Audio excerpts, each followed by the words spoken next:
Hi everybody, welcome back to my channel, Nonstop Talking with your girl here, Vivian Liu. Today I will be discussing the worst TV shows and movies I watched in 2022. It is raining today, so hopefully the rain noise won't be distracting. So yes, worst TV shows and movies. This year I have a really short list. I only have 8 titles, and I think like in retrospect it makes me really happy because I did watch a lot of really good stuff or like enjoyable stuff in 2022, which is always a nice thing. So it is going to be countdown with like number 1 being rated the worst thing I watched in 2022. Starting this list off at number 8 is K-drama Dr. Romantic. So I watched Business Proposal earlier before this and wanted to like watch more An Hyo-sep's like other dramas, and then I found out he was in Dr. Romantic. So I decided to give Dr. Romantic a try, not knowing when I first watched it that he doesn't show up until season 2. But regardless, I'm like the type of person who can't like skip seasons. So I watched season 1 and it's such a downer. It's so unbelievably preachy. There's no comeuppance for like the evil characters, so it was just like I invested all this time and I felt like I didn't get anything out of it except like a sour taste in my mouth. So I ended up not watching season 2, but Blackpink's Jisoo is gonna be in season 3, so now I'm like, oh, should I watch season 2 so that I can watch season 3 for Jisoo? I might. In short, it's a medical drama, and it follows like, I guess, young doctors that are like banished to the countryside hospital, and like their like struggles, and it talks about like socioeconomic status and like money and power, and yeah. At number 7 is Can You Keep a Secret? Alexandra Daddario is absolutely gorgeous. So in this movie, her character has like a fear of flying, and she needs to go on this like work trip, and she ends up just out of like nervousness word vomiting all like her secrets to the stranger sitting next to her. The stranger ends up being CEO of that company. Besides eye candy, the film doesn't have much going for it. I don't think the plot made any sense. The humor wasn't funny, and the CEO character, he has a secret that he's hiding from the female protagonist, and like the secret is like kind of lame in my opinion. So there wasn't anything noteworthy. Number 6 is The Cutting Edge 3 Chasing the Dream. I love the first Cutting Edge movie. It's a comfort watch to me that like I go back to. The second one was okay, and the third one, like I feel like the winning formula already exists for a figure skating pair, like hate to love romance. Like it's there, it's already been written and it works. Like you just need to like, you know, mess around with it to make it feel a little new, or you don't really have to. It's there, and this movie failed it. Number 5 is The Recruit. I feel like I might be in the minority. I watched this with my boyfriend and he thought it was okay, so I don't know why I didn't enjoy it that much. So obviously I was very happy to see Noah Centineo again. I really loved him in To All the Boys, and it's like cool that he's making the transition from like Netflix rom-com to finally like something more action, and like no longer playing roles of where he's like a high school student. So good for him, except this just didn't work for me. So here he plays like a newly recruit CIA lawyer, and he's going through gray mail, and like he encounters something that turns out to be like super big. And I feel like this movie tries really hard to be like funny because he's inexperienced, right? And like he's not actually a spy, but at the same time it also like tricks you into thinking like maybe it's like super action packed because it is a spy movie. And like I just felt like The Recruit didn't know what it was leaning towards more and failed in both those aspects, because I didn't laugh and I wasn't thrilled, and like it didn't work for me, and I'm just as sad about it as you are. Number 4 is Royal Teen. I feel like Netflix sometimes really knows my taste in terms of they were able to recommend me something that had all like my keywords. So this is a coming of age story. We have a teen romance with a royal twist, and there's an explosive secret that will break this pair apart potentially. So I was down. I was like, that's it. That's all I need to know. Let me watch this. But like there were just certain things about this movie, like certain factors that like don't sit well with me. The two right off the bat I can think of was like the bullying scandal, and then the cheating. Like those two things I was just like, no. In addition, the movie ends with a cliffhanger. And I didn't know this going in beforehand, but I guess it's going to be a movie series. So it ends in a way where it's like prepping you up to watch the next film. But because I didn't enjoy this first one at all, I will not be watching the second one whenever it comes out. Number 3 is Triumphant in Disguise, 통솔원시우, the movie. So when I was younger, I actually really liked the TVB series of Triumphant in Disguise. And then this movie popped up on Netflix, and I was like, oh my god, like what memories, what nostalgia, let's give this movie a try. And it was a complete letdown. There are like 3 main relationships and none of them work.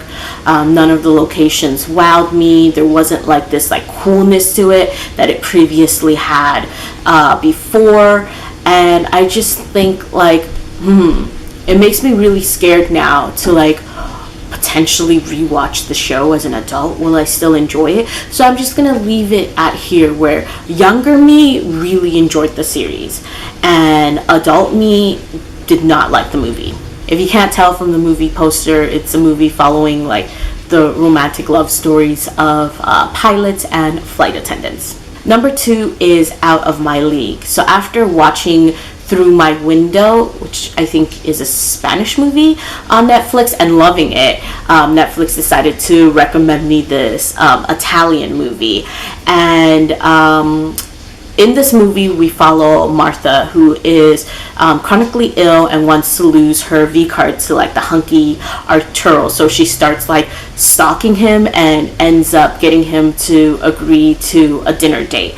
Mainly for me, I felt like this movie didn't really come off as romantic, and I felt like we got so much of Martha and not enough of like Arturo. Like he just felt like a vase in this movie, and there was no growth on his side, and it was just hard to support a relationship like that. And I didn't know this going in, but this is a movie trilogy, and I just saw that the second movie doesn't have Arturo, and I'm like, my camera just turned off on me. But what was I saying? So this, I didn't know, is a trilogy, a movie trilogy, and I like looked into the second film, and it doesn't have Arturo anymore, and I'm like, okay, that makes me want to watch it even less. So I'm done. First movie, I'm good. Last but not least, at the number 1 spot, it's a twofer. It's seasons 4 and seasons 5 of Forensic Heroes. The Cantonese title is Phát Trình Xin Phong. So I heard that Bosco Wong was going to be making his return into TVB and acting in the 5th season of Forensic Heroes, which was going to come out later in 2022. So in preparation of that, I decided to watch season 4, because that was the only season I hadn't watched. My sister and I rewatched seasons 1 through 3 together, and like, I'm not saying it's like the best thing ever. Some of the seasons were like lackluster compared to others, but it was still like watchable, and we had fun with it. We never watched season 4. So I watched season 4, and honestly, I don't remember much of season 4 besides that I gave it a low rating. So mostly I'll talk about season 5. 5. So like I said, I was like highly anticipating season 5. Forensics Heroes is like right up my alley. I love crime fighting shows. We follow the medical examiner, the forensic technicians, and like the police officers as they come together to like solve crime, and those are like my favorite types of shows. So I was really like hoping to like it and enjoy it, but sadly I feel like the main thing I didn't like was that there were a lot of like try hard twists and turns, and sometimes I think it was more there for like the wow factor instead of it following like the flow and sequence of where the story should have went next for each of the different crimes. And then the conclusion like just went and pissed me off. Like it was like, you didn't see that coming, right? And I was just like, well, obviously I didn't see that coming, because that like really blindsided me and that was really left field. Like, was that really necessary? And I felt like I pushed through to the end, even though like the latter episodes were already getting like cray cray, and I was like, where is this going? This is really becoming nonsensical. But at the same time I was like, oh, it's also very comforting to like watch a drama in Cantonese and hear Cantonese again, because I feel like TVB in like recent years hasn't been able to produce the same level of content and hype for its shows in comparison to like other East Asian countries. Where was I getting with that? I lost a little bit of my train of thought, but mainly like the conclusion was just like very upsetting to me, like the finale, and I just felt like, oh, I invested all this time and my time was invested poorly, and I hate feeling like that, because you know, obviously the amount of work and effort that goes into making a show, like props to the team, but this just did not work for me at all. And it's really funny because I posted my written review for this, and like for my stats, because no one ever reads my written reviews, they're mainly just something I do for me. For my stats, like this got a lot of traction. It must have got reposted somewhere, and like people were just clicking into reading it. Funnily enough, I was like telling a friend like the day before, like, oh my god, this like review is getting so many like views, like it had to have been reposted somewhere, and this is coming at a time where like my views were at like an all-time low, and my comments were at an all-time low. And the next day I must have manifested, because of that conversation with a friend, a comment, because I did get a comment, and it was to tell me that they disagreed with me, and I thought it was just absolutely funny. So I'm glad the person enjoyed this show, but unfortunately, even though I wanted to love Forensics Heroes season 5, it just did not work for me. It like kind of upset me, it kind of pissed me off, and because of that, it ended up in the number 1 spot. That's like the 8+1 worst things I watched in 2022. I would say like mainly 2022 was a pretty good watching year, and I hope that continues on into 2023. Next video will be my most disappointing watches, and I'm hoping to do that today as well, so I can get that all cranked out for you as soon as possible. Outro time. Like, comment, subscribe. See you in my next video whenever that is. Bye.